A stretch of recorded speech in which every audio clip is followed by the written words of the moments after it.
Esta homilía llega a ustedes a través de Radio Claret América. El Instituto Bíblico Claretiano de las Américas presentan Poniendo el Evangelio en Práctica con el Padre Manuel Villalobos, un programa para aprender a amar a Dios sin miedo. Iniciamos. Muy buenos días, hermanos y hermanas que me sintonizan a través de Radio Claret América. Soy Manuel Villalobos Mendoza y qué alegría compartir con ustedes la palabra de Dios. Gracias también por sintonizarnos a través de nuestras páginas oficiales de www.ibicla.org, o pueden entrar ustedes al YouTube y escribir Escuela Bíblica Claretiana, registrarse, por favor, registrarse, dejar sus comentarios para estar al día de todos los cursos que estamos poniendo, ¿verdad? Ahorita estamos ofreciendo el curso de Mateo con muchísima gente que nos hace el favor de acompañarnos. Si usted todavía no es parte de este grupo de estar estudiando el Evangelio de Mateo, lo invito. Nos reunimos cada lunes de 7 a 9 de la noche, horario de Chicago, ¿verdad? Y muchos expertos en Mateo vienen a compartir su conocimiento, de verdad que es una gran alegría. Ya llevamos 2 clases, ustedes las pueden ver ahí, y cada lunes vamos a estar ofreciendo este estudio de Mateo, porque es el Evangelio que estamos leyendo, que estamos reflexionando en el año litúrgico. Y justamente para este domingo 12 de febrero, el Evangelio sigue siendo Mateo y casi que también ya nos va a ir preparando para este tiempo especial de Cuaresma. 2 semanas más y comenzamos la Cuaresma. Así que pónganse cómodos, abran su corazón a Dios, dejen que el Espíritu les llene de paz, de tranquilidad, para que nos siga impulsando a descubrir su presencia en medio de tantos símbolos de muerte, ¿verdad? Señor Jesús, derrama tu Espíritu sobre todas las personas que escuchan. Acompáñales en sus luchas. Te pedimos que nos regales salud. Te pedimos especialmente por la mamá de un amigo mío que está enferma, por la mamá del padre Jera, por el papá del padre Jera. Te pedimos que les cuides, que les des salud y que a todas las personas que no tienen trabajo encuentren algo digno para poder sacar adelante a su familia. Te pedimos por toda la gente que cuida de la tierra, por todos los migrantes, los desplazados, por toda la gente que no queremos, por toda la gente que a veces con nuestras actitudes separamos de tu proyecto de vida. Te pedimos que nos cuides a todos para que nos hagas sensibles a las necesidades de los que sufren, para que nos hagas también solidarios con la Madre Tierra. Todo eso te lo pedimos en el nombre de Cristo Jesús. Amén. El Evangelio está tomado de Mateo 5, 17, 37 y dice: En aquel tiempo dijo Jesús a sus discípulos: No crean que he venido a abolir la ley y los profetas. No he venido a abolirla, sino a darle plenitud. Les aseguro que antes pasará el cielo y la tierra que deje de cumplirse hasta la última letra o tilde de la ley. El que salte uno de esos preceptos menos importantes y se los enseñe así a los hombres y a las mujeres, será el menor y el menos importante en el reino de los cielos. Pero quien los cumpla y enseñe será grande en el reino de los cielos. Yo les aseguro, si ustedes no son mejores que los escribas y fariseos, no entrarán en el reino de los cielos. Ustedes han oído que se dijo antiguamente: no matarás, y el que mate será procesado.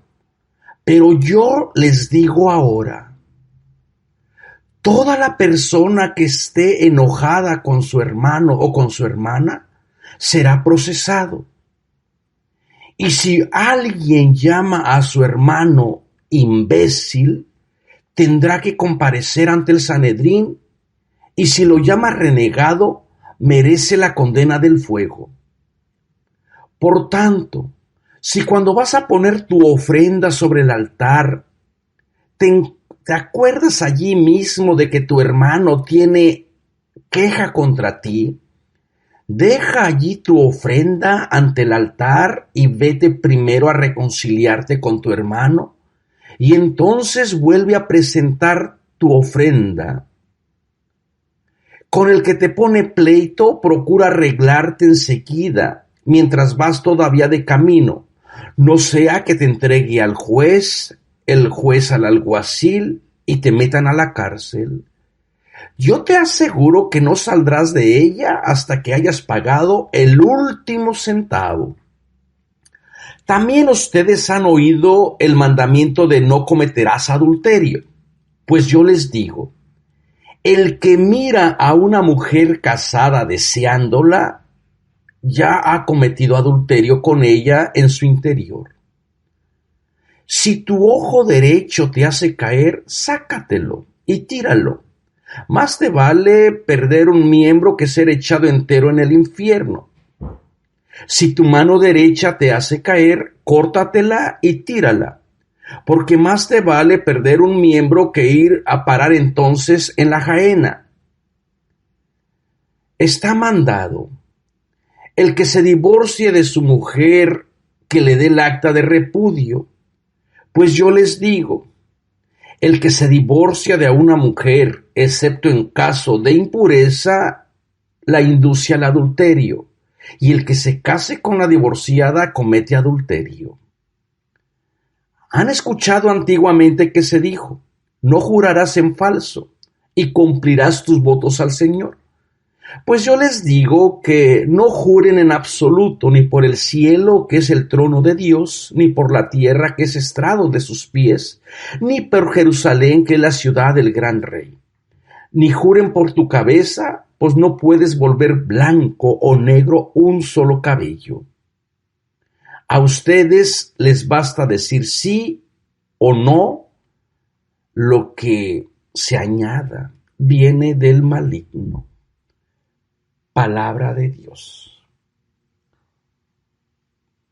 Dejamos un momento para que esta palabra entre en nuestro corazón, haga en él morada, ¿verdad? Y desde allí la palabra nos ayude a reflexionar qué es lo que Dios nos está pidiendo exactamente con estas exigencias. Bueno, es un evangelio bastante interesante, ¿verdad? Porque parece que, primero, por un lado está lo de la ley, pero hay que entenderla muy bien a cómo la entendía la comunidad y ver cuál es el contexto de esta comunidad de Mateo, y por eso los invito al curso para que ustedes no escuchen solamente de mí, escuchen a otras personas que saben mucho más que yo y nos puedan iluminar para entender la realidad de la comunidad de Mateo. Bueno, comienza justamente con esta idea. Después recuerden que estamos en el capítulo 5. Todo el capítulo 5 comenzó con el sermón de las bienaventuranzas en la montaña, donde Jesús con gran autoridad se siente en ella y empieza a enseñarle a los discípulos y a toda la gente, y les comienza a dar la propuesta del reino. Un reino que no es para el más allá, decíamos, un reino que es para el más acá, y que tiene ciertas exigencias: trabajar por justicia, por verdad, defender los derechos de la tierra, de los que lloran, de los que sufren, solidarizarnos prácticamente con todos los hermanos y hermanas que habían sido desplazados a la periferia. Bueno, después de eso viene la revelación que escuchábamos en el domingo anterior de ustedes son la sal, ustedes son la luz.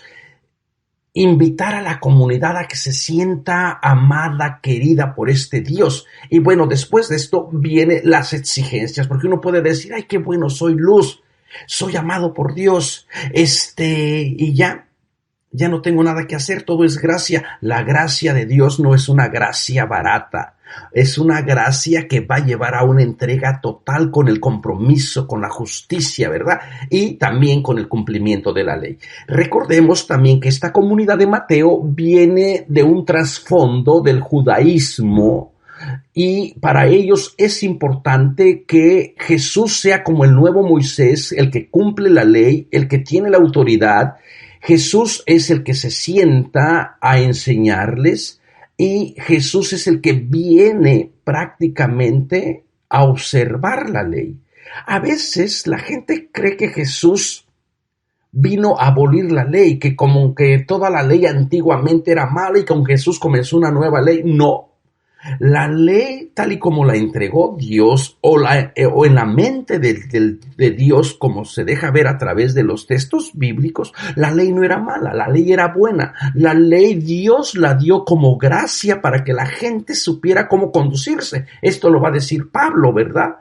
Lamentablemente, cuando la gente se obsesionó por la ley, que la ley era un medio para llegar a Dios, para descubrir a Dios en medio de su vida, en el tiempo de la cosecha, en tiempo de la lluvia, en el tiempo de la tierra, en tiempo de sequías, en tiempo de carencia, para ir viendo cómo Dios estaba con esta comunidad. La ley era como la maestra, como el pedagogo, va a decir Pablo por allí, ¿verdad?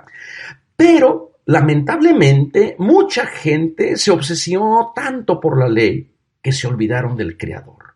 La ley entonces, en vez de convertirse en un medio de acercamiento a Dios, la ley llegó a ser entendida como el fin último. Y una ley que se establece como el fin último, pues se tiene que cuestionar. Se tiene que a veces transgredir o se tiene también que replantear de otra manera, ¿verdad? Entonces, cuando una ley ya no tiene compasión, ya no tiene vida, cuando una ley es más importante que la persona humana, entonces ya perdió su sentido de ser. Por eso Jesús por allí va a tener dichos de que la ley fue hecha para el humano, no el humano para la ley. Uno no se puede esclavizar de las leyes. Y tristemente, ¿cuántas veces no nos hemos esclavizado de leyes? Aquí está, aquí dice. Y queremos ver las enseñanzas de la iglesia como si fueran un manual para sacar la licencia de conducir. La iglesia tiene leyes, pero también tiene una ética de responsabilidad, de acompañamiento, y por eso uno tiene que hacer su trabajo pastoral para ver cómo la ley puede ayudar a la persona a su encuentro con Dios, que esa es la finalidad, ¿verdad? Pero la ley que se absolutiza, pues se volvió una idolatría. Se aniquiló al Creador. Pero por eso es que tenemos que tener esta idea. Entonces, Jesús no rompe con la ley. Jesús está sometido a la ley, nació bajo la ley, como diría Pablo. Al llegar la plenitud de los tiempos, Dios envió a su Hijo amado, nacido de una mujer, nacido bajo la ley, para rescatar a los que están en la ley, ¿no? Como lo dice en Gálatas. Entonces, Jesús es un observante judío. Jesús nace como judío, vive como judío y lo matan como judío. Jesús no renegó de su esencia, de su identidad. Así como nosotros que tenemos que negociar identidades estando en otro país, ¿verdad? Yo nunca reniego de mi ser, de mi historia mexicana, de todas mis limitaciones como mexicano, ¿verdad? Me identifico con la comida, con la lengua, con ciertos símbolos. No importa que esté en otro país y que esté abierto a aprender de otra cultura, pues esto es bonito de ver cómo todas las culturas representan a Dios, cómo todas las culturas son amadas y queridas por Dios, ¿verdad? Entonces Jesús, como judío, tuvo que cumplir la ley. Y a esta comunidad que se está preocupando, ¿qué hacemos? La comunidad de Mateo está preocupada con un detallito. ¿Qué hacemos con la gente que ahora está creyendo en Jesús, que lo está confesando como su Señor, que lo está siguiendo como su Maestro, como su Salvador, pero no es judía, pero no cumple la ley? Entonces la comunidad está un poquito dividida entre los que quieren imponerle la ley a toda la gente que se está incorporando al movimiento de Jesús y los que son más abiertos para decir, bueno, tenemos que ser un poquito flexibles porque el Espíritu de Dios parece que también trabaja en otras realidades, en otras culturas. Y Pablo representaría entonces ese otro movimiento, ¿verdad?, que se va gestando dentro de las comunidades primitivas. Y a esta comunidad le es importante mantener la ley y se puede ver esta tensión en toda la narración del Evangelio, ¿verdad? Así como que Tenemos que primero cumplir la ley y después viene a. Entonces, ya cuando descubrimos que Jesús cumplió la ley, que observó la ley, bueno, estos son los textos, ¿verdad? No he venido a abolir la ley ni a los profetas. Hay una continuidad. Sino he venido a darle su plenitud. Es allí la palabra clave, las marcas claves que nos van a estar entonces ayudando a discernir. Jesús vive como judío, cumple la ley como judío, está sometido a la ley. Entonces, ¿cuáles son los cuestionamientos que Jesús va a tener con los escribas, con los fariseos, con los maestros de la ley? En la manera de entender la ley. Mientras unos le entienden en un sentido legalista, en un sentido de pureza, en un sentido de decir solamente nosotros representamos a Dios y por nosotros habla Dios, Jesús va a abrir esa experiencia de ley y decir, bueno, no tienen que ser tan legales. Tienen que llevarla a la plenitud, a la esencia misma de la ley. ¿Cuál era la esencia, la plenitud de la ley? Que la gente tuviera vida, que la gente fuera capaz de descubrir al Dios compasivo, al Dios misericordioso, ¿verdad? Pero con tantas leyes que se inventaron, recuerden que este es el pueblo de la ley. Había 613 leyes, pero aparte de esas 613 leyes que se dividen en leyes positivas y en leyes negativas, lo que te está permitido hacer y lo que no te está permitido hacer, aparte el pueblo de Israel se aumentó otras tradiciones y Jesús va a ir por allí con esas tradiciones.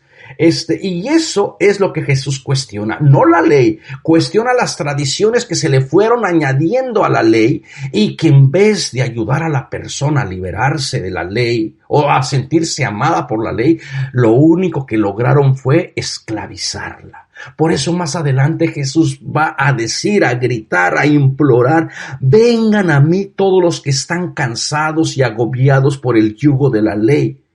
Y aprendan que mi yugo es suave, mi carga es ligera, mi ley no tiene que deshumanizar, mi ley da vida, porque la ley de Jesús es amor, es servicio, es inclusión, es acogida, es respeto, es valorar otra vez la buena relación entre Dios, el Dios grande, el Dios íntimo, el Dios personal y la comunidad, ¿no? Entonces, cuando nosotros ya aprendemos a hacer esa distinción, entonces Jesús cumple la ley. Lo que Jesús entra en controversia son con tradiciones que trataron de pasarlas como si fuera ley de Dios.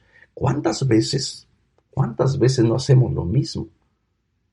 Somos tan judíos, tan fariseos a veces, que aplicamos la ley sin piedad, sin compasión, y una ley que no tiene compasión, que no tiene misericordia, es una ley muerta. La ley tiene que dar vida.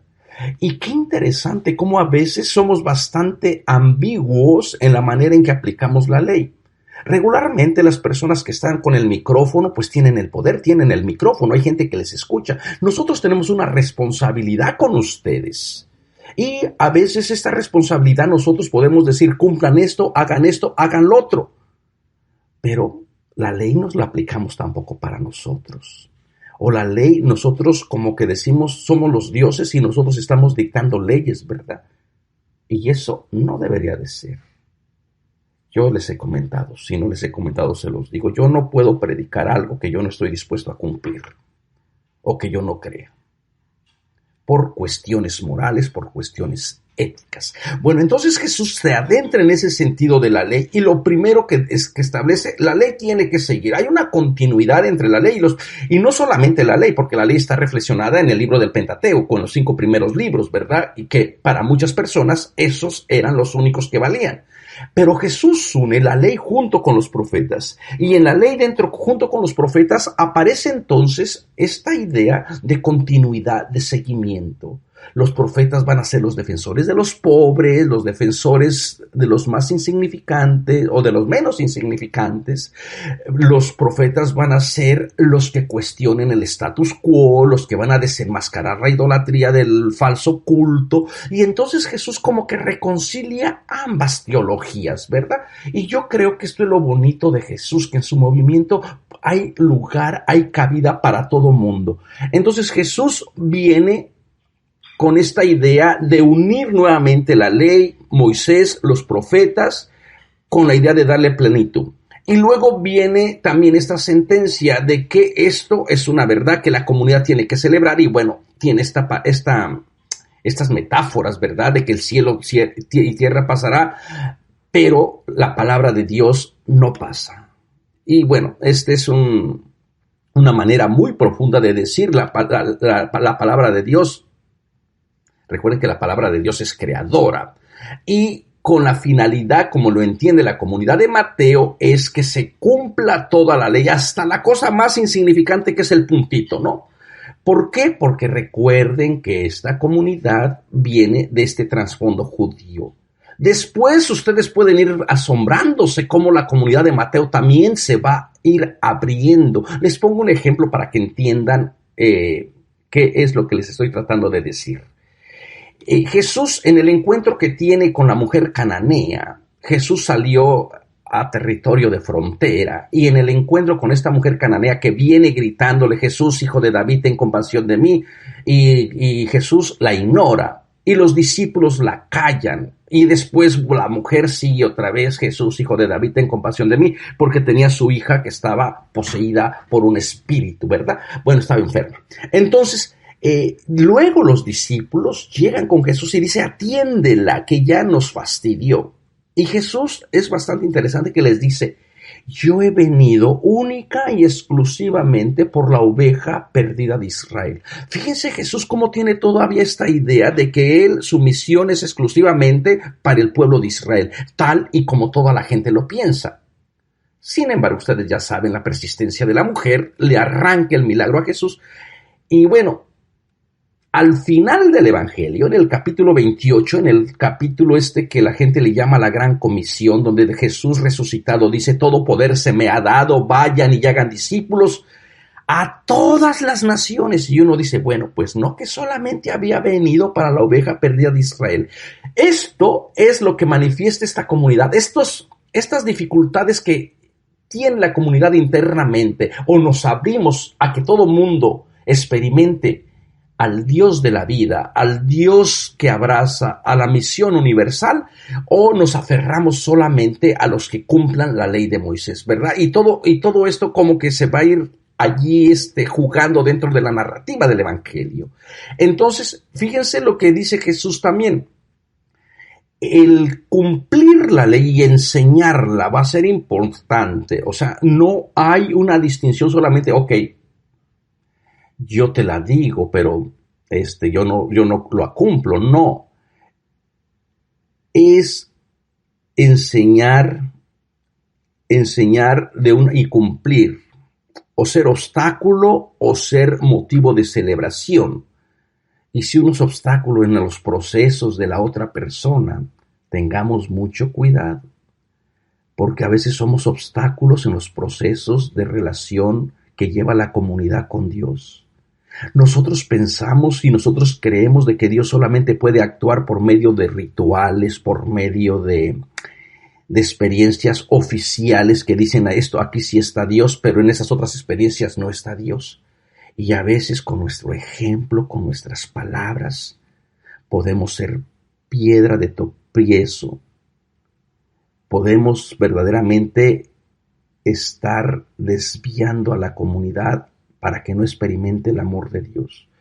Yo les aconsejo a todas las personas casi, si una prédica no te hace sentirte digna o no te ayuda, no te empodera a buscar a Dios, a vivir en verdad, a reconocerlo en la persona, si al contrario te deshumaniza, te dice que eres pecador, te excluye, esa ley no puede venir de Dios. Esa ley no tiene autoridad moral para ser seguida, para ser obedecida. La ley del amor, de la compasión, de la misericordia, debe ser más importante que otras supuestas leyes o revelaciones divinas, ¿verdad? Entonces, tenemos una gran responsabilidad en cómo enseñamos a la comunidad, especialmente los que nos hemos dedicado a este ministerio, ¿verdad? Cómo acompañar los procesos de Dios, cómo aprender a este Dios grande que trabaja en la comunidad pequeña. Y esto también se va a ver reflejado en la comunidad de Mateo, ¿verdad? Cuando hay muchas personas que más adelante va a salir, que ponen cargas. Y Jesús les va a decir, hagan lo que ellos dicen, pero no los imiten. Porque ponen cargas, esclavizan, dominan, controlan, pero ellos viven prácticamente sin Dios, ¿no? Y luego Jesús también va a alabar aquí en el Evangelio de Mateo, únicamente en Mateo, lleno del Espíritu Santo, va a decir, gracias Señor, te doy, Padre del cielo, porque has revelado los misterios del reino y se los has dado a entender a esta gente sencilla. El Dios que revela las grandes verdades a la gente sencilla. Y tendríamos que darle gracias a Dios también porque revela estas verdades a nuestro pueblo, a nuestra gente sencilla, que a lo mejor no sabe mucho, pero tiene un corazón puro, tiene un corazón limpio, tiene un corazón de sinceridad. Y luego viene otro de los temas, ¿no? El tema de la justicia. Si su justicia si no son mejores, justo con la justicia, el ser mejor, el comportarse mejor, y el tema también que por allí va a entrar, que los escribas y los fariseos no entrarán en el reino de los... Esto va a ser la distinción. Acuérdense que el domingo pasado estuvimos hablando de ustedes son la luz del mundo, ustedes son la sal del mundo. No se enciende una vela para cubrirse, ¿verdad? Sino para brillar. La identidad del ser humano es ser alguien distinto, y entonces se tienen que ir separando también del judaísmo que representan los escribas y los fariseos. Tienen que ir distinguiéndose, tienen que ser luz de verdad, tienen que ser sal para otra gente, condimento, alimento, guía, sabiduría, para que la gente verdaderamente entre y se entregue a esta propuesta de Jesús, ¿verdad?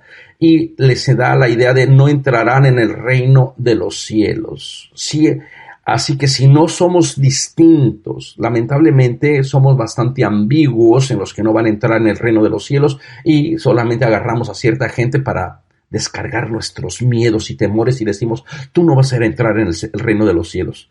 Nadie puede decir quién entra, quién no entra, solamente Jesús. Eso no nos corresponde a nosotros. Nosotros no somos dioses, no tenemos control sobre el... Fíjense cómo queremos colonizar hasta el cielo, colonizar la gracia, de decir, aquí yo soy el que estoy repartiendo los boletos y lamentablemente tú ya se acabaron para ti, ¿no? Bueno, y luego viene con las exigencias del discipulado. Y lo primero dice, la ley dice no matar. Y Jesús va más allá, no matar, y el que mate será procesado. Bueno, esta era la ley que se movían de la ley del talión, ojo por ojo, diente por diente. Sin embargo, a esa ley, como Jesús viene a darle plenitud, va a decir, a ver, espérense. No solamente no matar físicamente, aquí viene la cuestión de matar, diríamos ahora psicológicamente, que también es otro tipo de muerte, el causarle daño a la otra gente por medio de la palabra. El que se enoje con su hermano será procesado. ¿Qué haces con el enojo? El enojo te lleva a... Entonces aquí para que no llegues a matar físicamente a tu hermano le pone... Es como si le tuviera que... Como si el mandamiento es no matar a tu hermano o a tu hermana. Bueno, no matar a la persona. Entonces Mateo o Jesús lo que hace es ponerle para que no llegues a matar a la persona. ¿Qué es lo que pone? Le pone una barda, le pone un muro. Antes de que tú llegues a eso, examina tu enojo. Entonces el enojo te va a ayudar para que no mates físicamente, pero no dejes que el enojo entre dentro de ti porque es un cáncer. Si dejas que el enojo, es muy probable que en el enojo mates.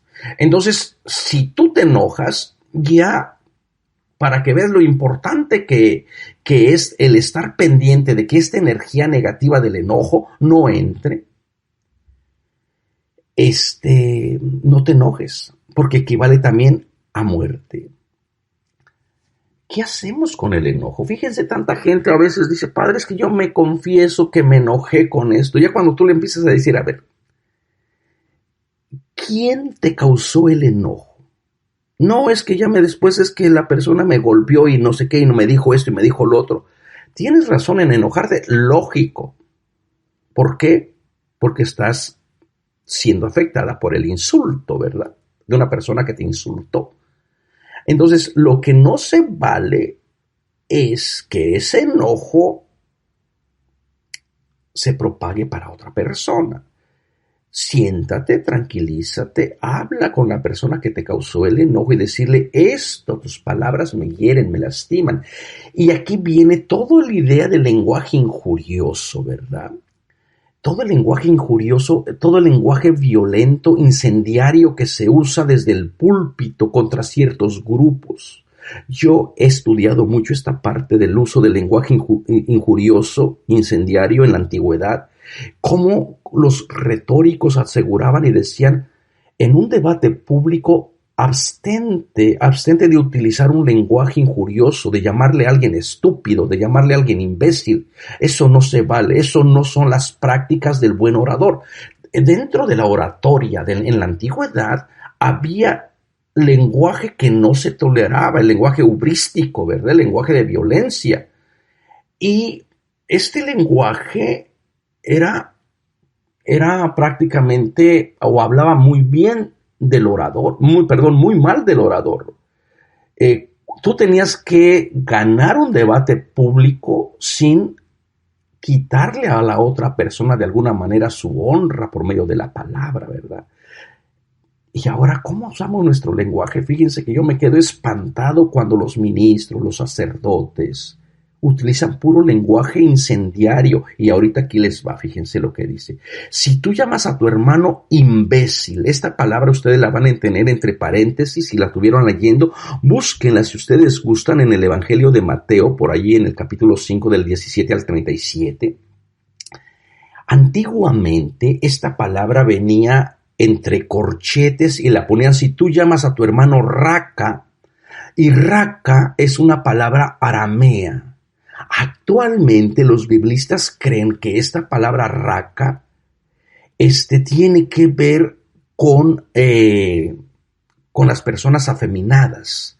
Entonces, entre ellos Ariel Álvarez, que tiene, por cierto, toda una ponencia acerca de esto de que los estoy diciendo, Javier Picasa, grandes biblistas en el mundo católico y en el mundo protestante. En Estados Unidos también hay muchísimos biblistas que sostienen esta idea, que la palabra raca significaba una especie de afeminado o, en un término más despectivo, maricón, ¿verdad? El que llame a su hermano maricón, entonces sería, o el que llame a su hermano afeminado. Bueno, ya ustedes le pueden poner el epíteto o el adjetivo que ustedes continuamente se escucha en nuestras culturas, ¿verdad? En México, bueno, para describir a las minorías sexuales somos bastante creativos y todos los adjetivos casi tienen una intención de darles muerte, de llamarles a la no existencia, ¿verdad? Entonces, si las investigaciones son correctas, Jesús sería el primero que te está diciendo, si tu enojo te llevan a insultar a tu hermano llamándole maricón, llamándole afeminado o llamándole gay, tendrás que compadecer ante el Sanedrín. Fíjense lo revolucionario que puede ser esta interpretación. Jesús estaría entonces defendiendo la dignidad de cada persona, y esto iría muy bien dentro del mensaje, dentro de la historia de el reinado que Jesús propone, donde todos y todas pueden ser bienvenidos, bienvenidas. Y yo creo que esto viene del Jesús histórico, ¿verdad? Entonces, como los traductores han comenzado mejor a llamarle imbécil, como para suavizar el lenguaje. Entonces, no se vale utilizar un lenguaje incendiario desde el púlpito contra ciertos grupos, porque no todas las palabras se las lleva el viento. Hay palabras que dejan una marca clara de violencia. Como les decía, yo he estudiado esto, tengo un libro que se llama Otredad y Masculinidad en las Epístolas Pastorales, lo pueden encontrar por allí en Amazon, y todo un capítulo dedicado al uso de las palabras en la antigüedad, ¿verdad? y la responsabilidad que debemos de tener con cualquier palabra, porque las palabras son performativas, la palabra hace lo que anuncia. Una vez que alguien desde el púlpito con autoridad dice, esto es malo, toda la gente como borrega va a decir, sí, eres malo, eres malo, eres malo.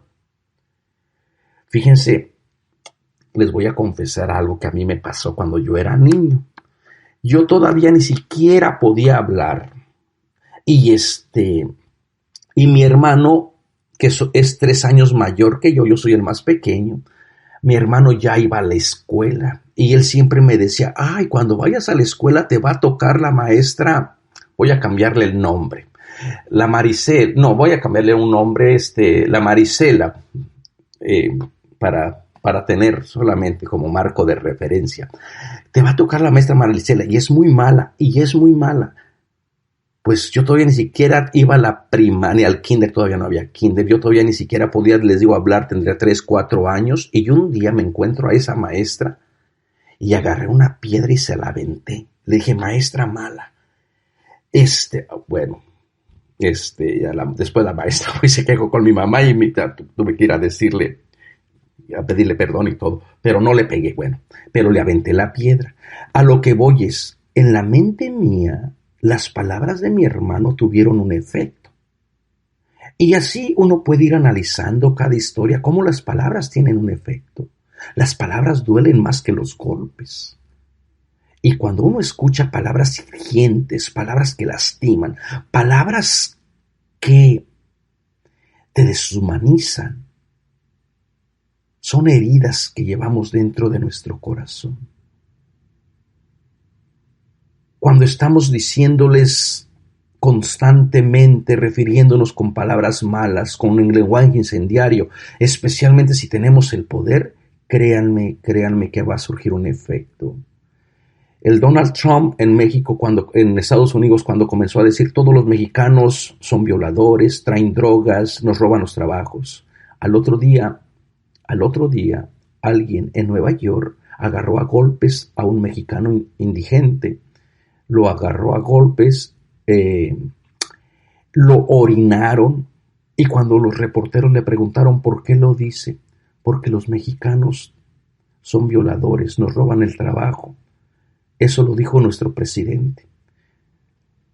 Y así pudiera ir de casos y de casos. Así que cuando todos los obispos, los cardenales comienzan a decir que los homosexuales no van a entrar en el reino de los cielos, lo único que están haciendo es hazle violencia a tu hermano, hazle violencia a tu hermana que a lo mejor tiene otra orientación diferente. Así que hermanos y hermanas, en el nombre de Cristo, tengan mucho cuidado cómo usan sus palabras, cómo no sea que sean llevados al Sanedrín y comience toda esta idea y acabar en la gehenna. Aquí traduce como fuego, pero realmente la gehenna. Recuerden que esta idea de la gehenna también hay que entenderla en su contexto. La gehenna era el basurero que estaba fuera de la ciudad, donde estaba el valle de Hinón. Era el basurero donde la gente tiraba la basura, porque el pueblo tiene que guardar las costumbres de pureza, ¿verdad? Entonces, en este lugar de la gehenna, que así se llamaba en relación a Hinón, el valle de Hinón, recordaba acontecimientos atroces. Allí en ese valle de Hinón se ofrecieron sacrificios humanos a Moloch, al dios Moloch. Entonces estaba asociado con el antidios, con todo lo que es separación de. Y ustedes saben la imagen del fuego, de que en un basurero siempre se está ardiendo el fuego, ¿verdad? Entonces, estas ideas impactarían probablemente a la comunidad para decir, tengo que tener cuidado en no maltratar con mis palabras ni con mis obras, en no maltratar a nadie, porque no quiero ser excluido. Y a lo mejor las personas que continuamente están excluyendo de los que no se van a ir al cielo, de los que se van a condenar, pues tengan cuidado, porque a lo mejor los que quedamos afuera somos nosotros, ¿verdad? Por estar con tanta insistencia. Deja a Dios ser Dios. Deja a Dios que haga sus cosas. Y si Dios quiere amar a todo mundo, déjalo que ame a todo mundo. Sorpréndete porque Dios te ama a ti. Maravíllate porque Dios ama a la otra persona. Aunque tú no la ames, también la otra persona es querida, amada, deseada por Dios. Entonces todo en cuestión de... Y para que vean lo importante del lenguaje, lo importante del enojo, ningún ritual te puede salvar. Todos los rituales, por muy buenos que sean, todas las celebraciones eucarísticas, por muy buenas que sean, si tú matas, si tú tienes estos sentimientos de enojo, o si tú usas palabras malas utilizando tu poder, no importa que te vayas de rodillas desde la Patagonia hasta Alaska. Eso son sacrificios inútiles. El verdadero sacrificio comienza con pureza de palabra, con pureza de corazón, con sentimientos nobles. Allí comienza la verdadera liturgia. Y para que no quede duda, Jesús les pone este caso hipotético, probablemente hipotético. Ustedes imagínense, si te das cuenta de que vas a ofrecer tu ofrenda, imagínate este caso hipotético. Una familia que vive en Galilea, en alguna región de Galilea, para hacer el viaje hasta Jerusalén, mínimo se va a llevar una semana, depende cómo camine la peregrinación. Lleva su ofrenda, finalmente llegó, porque nunca tenía dinero, llegó finalmente a la ciudad del gran rey, a la ciudad de David. Y en los escalinatas, en la escalera, comenzó a cantar el salmo "Qué alegría cuando me dijeron vamos a la casa del Señor". Esos salmos que se cantaban justamente allí al ver la construcción del templo. Llegó con su animal o con su ofrenda que iba a ofrecer o con su dinero, hizo los cambios necesarios, porque recuerden que allí no todo animal tiene que ser aceptado. Hizo los cambios necesarios, bueno, gastó otro tanto, ya negoció con el sacerdote para que le hiciera su ofrenda. Se da cuenta, bueno, en el antiguo ritual no pasaba nada. El sacerdote, una vez que se inspeccionó al animal que estaba puro, que aceptó el dinero solamente que se manejaba en el templo y que dijo ya está bien, bueno, el pobre se quedó más pobre que nunca porque tuvo que pagar nuevamente, tuvo que empobrecerse para hacer el sacrificio, pero le queda el consuelo de que sus pecados se le perdonaron. Ya, quedó bien. Pero Jesús dice, no, eso no es suficiente. Ese ritual es bueno ante los ojos de las personas para mostrar tu piedad, para decir qué bueno eres. Sin embargo, si tú te das cuenta que el odio, el rencor entró en ti y tú vas a presentarte y te das cuenta de que tienes algo en contra de tu hermano, tienes queja tu hermano tiene queja contra ti, no sigas con tu ritual, porque eso va a ser un ritual vacío. No sigas con tu liturgia. Esas son liturgias superfluas que no llevan a ningún lado. Ya estás allí en la ofrenda, en tu altar, déjalo y ve primero a reconciliarte con tu hermano. Imagínense que que vino desde Jerusalén, volver otra vez otra semana, buscar al que tiene queja contra él, reconciliarse. Y después, una vez que se ha reconciliado, volver a hacer otra vez el recorrido desde Galilea hasta Jerusalén. ¿Ven lo importante de esta comunidad? El sentido de perdón. Esto se va a ver también en el capítulo 17, 18 y 19, ¿verdad? Por allí. Todo el capítulo de la reconciliación. ¿Cuántas veces tengo que perdonar a mi hermano si mi hermano me ofende? Y bueno, comienza a decir todas las expectativas que esta comunidad tiene de la misma comunidad, ¿verdad? Y por cierto, ese va a ser un tema que se va a tratar, el tema de la iglesia, de la comunidad dentro del Evangelio de Mateo. Entonces, es dejar de hacer sacrificios superfluos que no van a ayudar o que no entiende o que no tiene como fin la reconciliación con el hermano o la hermana que ha estado uno enojado, ¿verdad?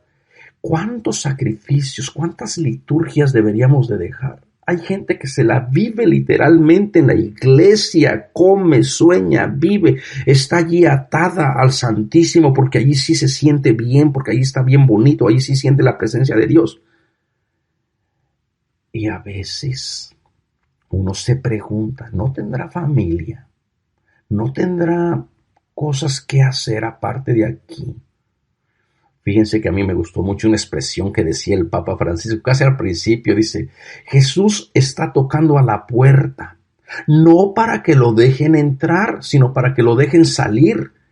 Es tiempo de salir, buscar a todas las personas que a lo mejor tienen queja contra nosotros porque hemos usado lenguajes incendiarios, lenguajes violentos, porque les hemos condenado, les hemos lastimado, les hemos robado su buena relación con Dios, pedirles de perdón de verdad y continuar nuestra liturgia. No es que las liturgias no sean buenas, las liturgias son buenas siempre y cuando vayan acompañadas del perdón, de la justicia, de la verdad, sean capaces de ser acogedoras, hospitalarias, de curar heridas. De lo contrario, toda la liturgia se reduce en humo, humo y más humo. Y después viene también la idea del adulterio. Lamentablemente ya no me quedó este tiempo. A las personas pueden escuchar nuestros cursos para poder dialogar. Pero aquí no solamente es tener relaciones con la mujer, es observarla como deseo, como con ojos de deseo. Fíjense las miradas lascivas, miradas que devoran. Tú no puedes reducir a la mujer como si fuera un objeto de tu deseo. Eso es pecado. Tratarla como si fuera tu objeto. Ahora que si la mujer es tu mujer y ustedes hacen lo que ustedes tienen que hacer, bueno, ese es asunto diferente. Pero una mujer que sea tratada como mercancía, eso es lo que no se vale. No puedes tratar como mercancía o como objeto de tus miedos, de tus prejuicios a las minorías sexuales y condenarlas al infierno en el nombre de Dios, porque Dios no condena a nadie. Y tampoco no puedes mirar a la mujer como si fuera deseo, como si fuera mercancía. Tienes que tratarla como tu hermana, como tu compañera. Y después vienen estas enseñanzas tan importantes de hermenéutica bíblica, ¿verdad? Porque toda la gente cree verdaderamente que hay que tomar la Biblia, y yo la Biblia la creo, y yo te lo acepto, y todo hay que tomarlo tal y cual está. Pero cuando llegan, si tu ojo es ocasión de pecado, sácatelo y quédate tuerto. Allí la gente dice, ay, bueno, pues mejor no. O tu brazo, córtatelo, o tu pie. No, hermanos y hermanas, ya estaríamos todos tuertos, mutilados, ciegos, sordos, mudos, porque hemos hecho de la palabra de Dios verdaderamente lo que hemos querido. Tenemos que ser serios, tenemos que ser honestos y vivir de acuerdo a la ley de Dios. Bueno, hermanos y hermanas, ya no les quito más tiempo, les invito a que se inscriban a nuestro curso del Evangelio de Mateo, y ahí en el chat, fíjense, la tarea para hoy es ¿cómo utilizo mi lenguaje? Cuido mi lenguaje. No se vale utilizar malas palabras, pero tampoco se vale aceptar malas palabras. ¿Cómo utilizo mi lenguaje? Pongan por allí, escriban por allí. ¿Tu lenguaje glorifica a Dios? ¿Glorifica a Dios que vive en todas las personas? ¿O es tu lenguaje de condena? Y si es lenguaje de condena, a lo mejor no es Dios el que habla. A lo mejor son tus miedos que hablan. Nos vemos la próxima semana. Muchas gracias. Cuídense mucho. Hasta la siguiente. Los invitamos a escuchar más programas de crecimiento espiritual y emocional en radioclaretaamerica.com y a seguir en YouTube a la Escuela Bíblica Claretiana de las Américas. Visite ibicla.org.